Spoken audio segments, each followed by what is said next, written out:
Brian Giles from Brian Giles MTG. And today we're making videos on Commander Master spoilers. Now, I know many of you have been very upset about the Commander Master's initial reveal video. I personally was very disappointed, but I'm here about the cards, not about the hype, not about what is or isn't. I'm here for the cards. And I'm trying to be excited about some of these cards. So first off, we have Zuladak, Voidgorger. This is the Eldrazi Commander deck commander. So 5 and a colorless for a 7/4 Eldrazi. Colorless spells you cast from your hand with mana value 7 or greater have Cascade. Ooh, that's nice. Then we have Anakesa, Hand of Erebos. So 2 whites, black, and green for a 4/4 legendary enchantment creature demigod with menace. Other enchantment creatures you control have menace. Whenever Anakesa enters the battlefield or attacks, exile one target non-aura enchantment card from your graveyard. Create a token that's a copy of that card, except it's a 3/3 black zombie creature in addition to its other types. Well, that's interesting. I think this card, as a commander, it's really nice. But you can put this into a Tom Bombadil deck and have all sorts of fun.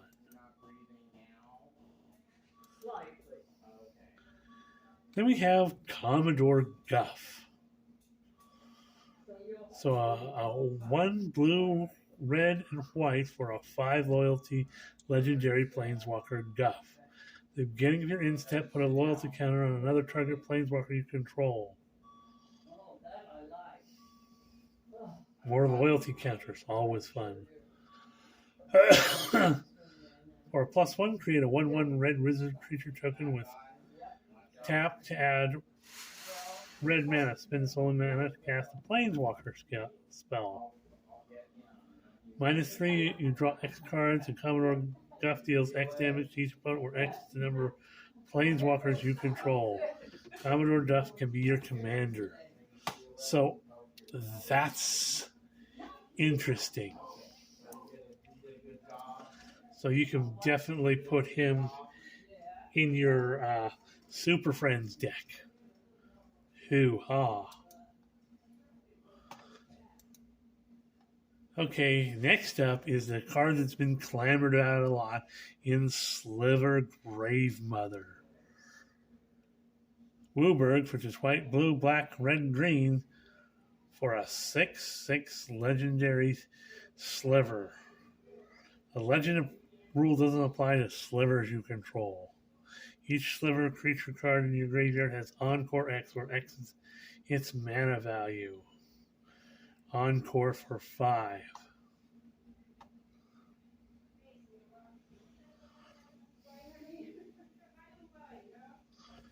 Hoo-ha. Next up, we have another tutor. This is Personal Tutor,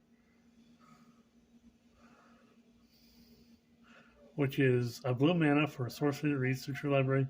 For a sorcery card, reveal it. For a shuffle, then put that card on top.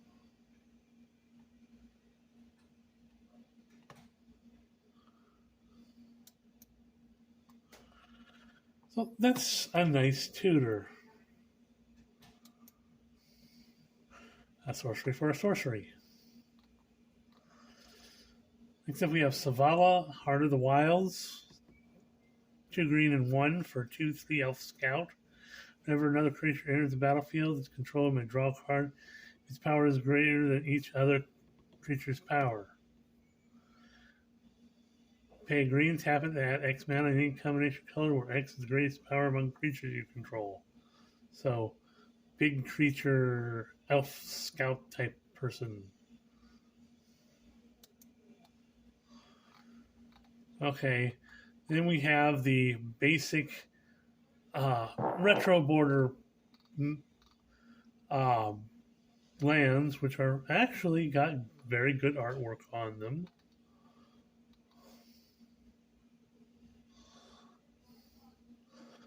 Then we have the medallions, starting off with the Emerald Medallion, which is two two mana for a artifact. Green spells cost one less to cast. Then we got Ruby Medallion, which is red spells cost one less to cast. Jet Medallion, which is black spells cost one less to cast. Sapphire Medallion, blue spells cost one less to cast. And then we have the Pearl Medallion, which white spells cost one less to cast. And then we have the basic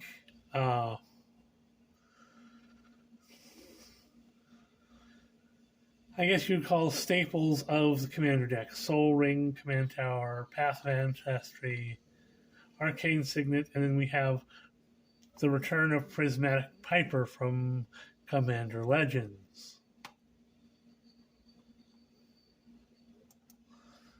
We have Extinguish All Hope.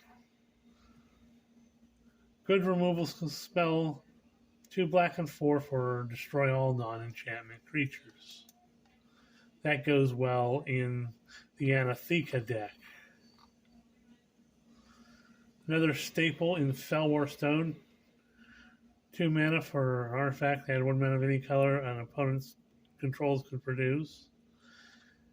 Then, this gives me hope, a little bit of hope, about this set. It's Kozilek the Great Distortion. And this is one of the only real good cards out of the initial reveal. So it's 8 and 2 colorless for a 12/12 legendary Eldrazi. When you cast this spell, if you have fewer than 7 cards in hand, draw cards equal to the difference. It has Menace. Discard a card with mana value X and counter a spell with mana value X. That's just not fun, especially if you're playing a counter spell type deck. Then we have Chainer Dimension Master. Again, why they printed this card, I have no clue. So 2 black and 3 for a 3/3 legendary human minion. All nightmares get +1/+1. 3 black and pay 3 life. Target creature card. Put target creature card from a graveyard onto the battlefield under your control.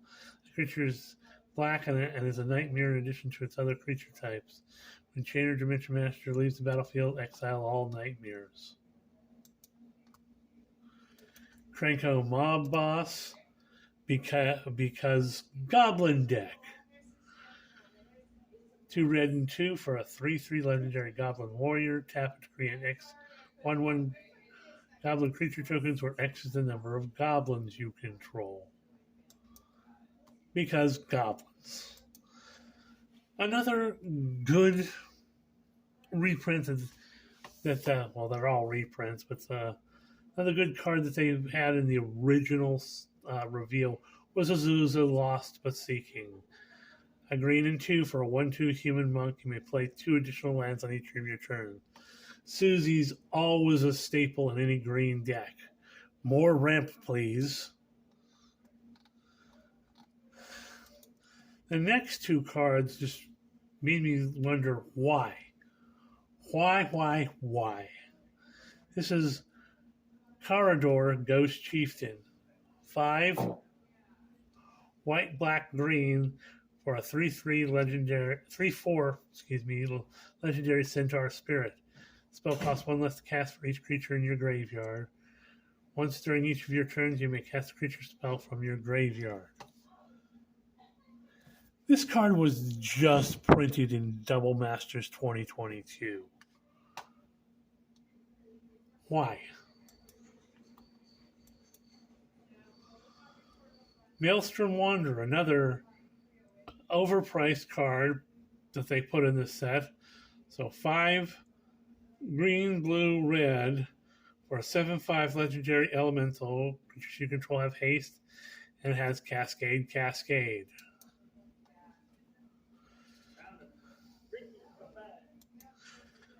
Lion Tax was a good edition, but it's been on the list and stuff, so it's been printed a lot.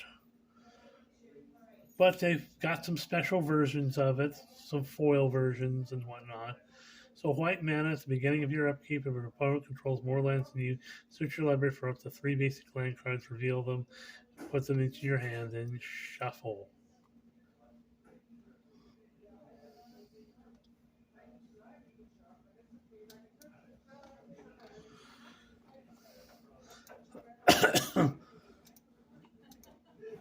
Okay. Next up, we have Evacuation. And there was a lot of clamoring when this card was revealed about something. So it's 2 blue and 3 for an instant that reads return all creatures to their owner's hand. And they were saying, why not Cyclonic Rift? Cyclonic Rift is a better card, people say, for less mana. Well, we'll come back to that. Hashtag why no Rift. Except we have Spellseeker. It's an interesting card. Reprint. Well, they're all, like I said, they're all reprint, but it's an okay reprint. For a blue and 2, you get a 1/1 human wizard. When it enters the battlefield, you may search your library for instant or sorcery card with mana value 2 or less. Reveal it, put it into your hand, and shuffle.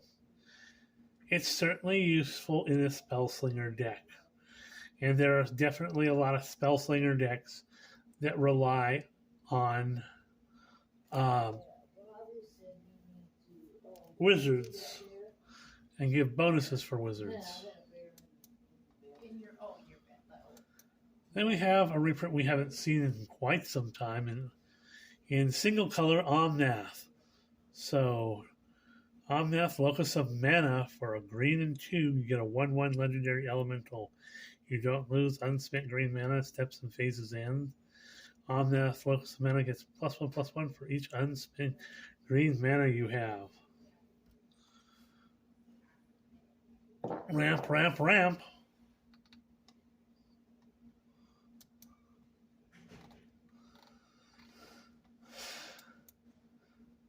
We have Urza, Lord High Artificer. Again, why the reprint? It was just printed in Brothers War. Excuse me. So, 2 blue and 2 for a 1/4 legendary human artificer. Urza, Lord High Artificer, enters the battlefield, create a 0/0 colorless construct artifact creature token. The creature gets +1/+1 for each artifact you control. Tap an untapped artifact you control, add a blue mana. Pay 5, shuffle your library, and exile the top card. Until end of turn, you may play that card without paying its mana cost. Definitely it's a useful card. People like it. The new artwork. It's interesting. This is the Glamour Shot artwork. Next up, we have Shelter.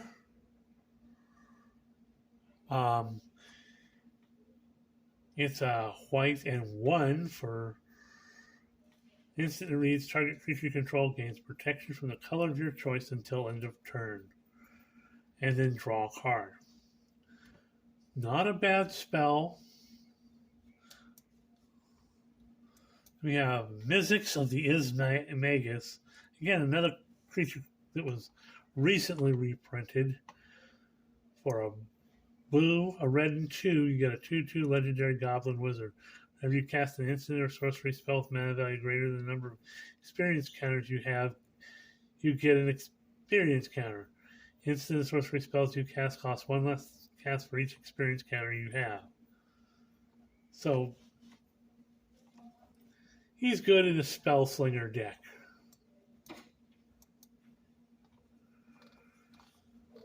Then we have Insurrection. a beefy 3 red and 5 for a sorcery. To untap all 3 creatures and gain control of them till end of turn. They have haste until end of turn.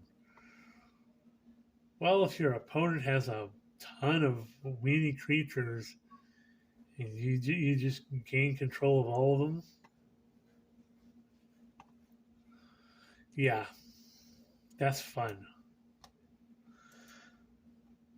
Next up, we have Deadly Rollick, which is a black and 3 for an instant that reads. If you control a commander, you may cast this spell without paying its mana cost. Exile target creature.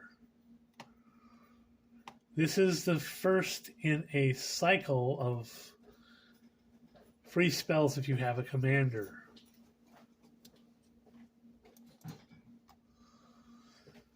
Next up, we have another card. I don't understand why they reprinted this.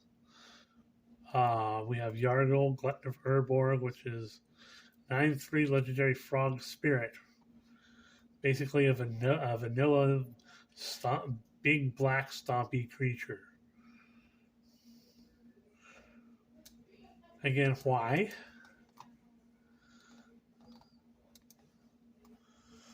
Then we have Torrential Gearhulk. I apologize for the, appears to be Chinese. It's 2 blue and 4 for a 5/6 artifact creature with flash. When it enters the battlefield, you may cast an instant card from your graveyard without paying its mana cost. That spell will be put into your graveyard. Exile it instead.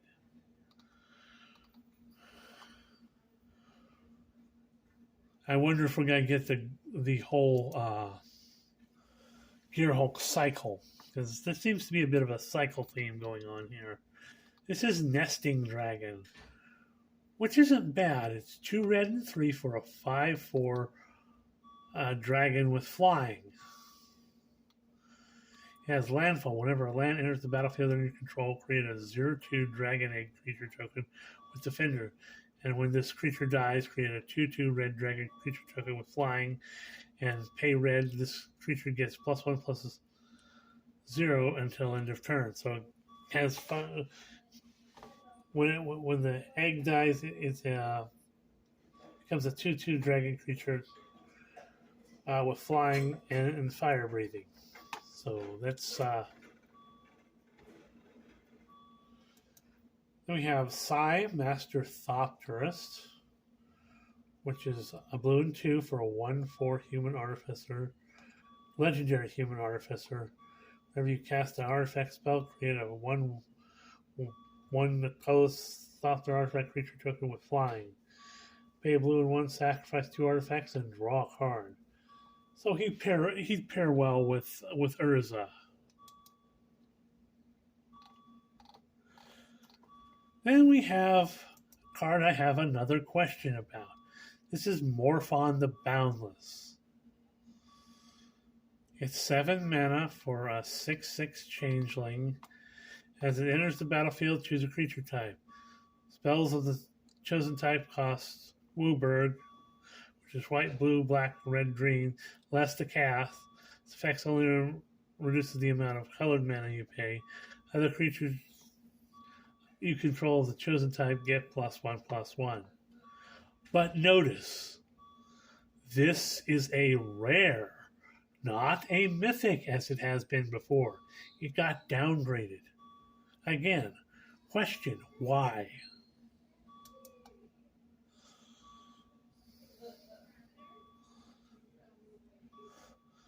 So I'm at 19 minutes, and I'm going to stop this video for now, and we'll see you on the next video. Peace.